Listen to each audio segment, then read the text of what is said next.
L'apôtre écrivait aux Galates: « Je vous déclare, frères, que l'évangile qui a été annoncé par moi n'est pas de l'homme, car je ne l'ai ni reçu ni appris d'un homme, mais par une révélation de Jésus-Christ. » Galates 1, 11, 12. Ici, l'apôtre Paul dit clairement qu'il reçut ce message directement du Seigneur Jésus.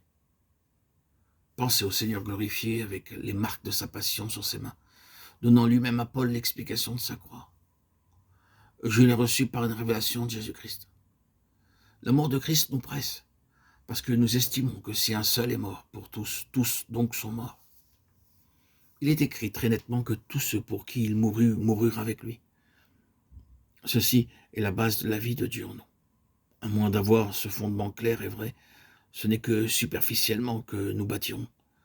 Combien d'enfants de Dieu essayent de raccorder une nouvelle vie à l'ancienne? Ils ne voient pas que la vieille vie doit aller à la croix pour faire place à la nouvelle. Il est tristement possible de vivre avec beaucoup de l'ancienne vie habillée avec soin pour ressembler à la nouvelle. La vieille vie utilisant de fait la phraséologie de la nouvelle. Sommes-nous décidés à livrer à la croix tout ce que Dieu nous a montré de la vieille manière de vivre? Prenons Dieu au mot. Y a-t-il quelque chose de plus grave que d'avoir le renom d'être vivant et cependant produire plus ou moins des œuvres mortes? Hélas, c'est possible sous le nom de sainteté. Ah, si seulement nous étions prêts à prendre notre place avec Christ à la croix, lui permettant de la rendre réelle en nous.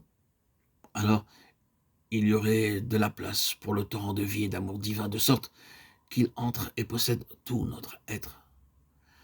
Lisons encore, tous donc sont morts, et qu'il est mort pour tous, afin que ceux qui vivent, Dieu soit loué, la mort et la résurrection ne sont jamais séparés dans le livre. Il est mort pour tous, afin que ceux qui vivent ne vivent plus pour eux-mêmes, mais pour celui qui est mort et est ressuscité pour eux.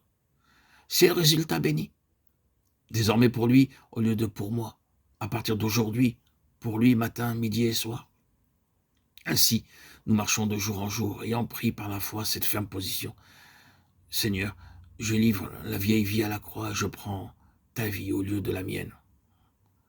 Beaucoup d'entre nous ont pris une fois cette position, et ensuite, ils l'ont laissé échapper parce qu'ils n'ont pas mis en pratique à chaque moment.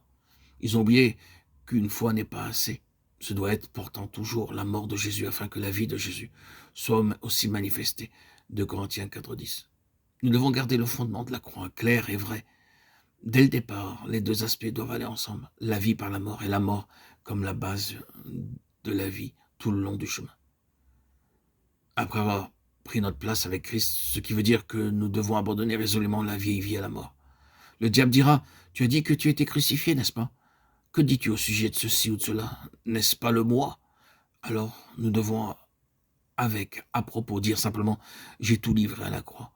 Dieu dit que je suis mort avec Christ, et sur cette base, je me tiens fermement. C'est ma volonté, mon libre choix maintenant. J'apporte donc à la mort cette manifestation du moi et réclame la délivrance.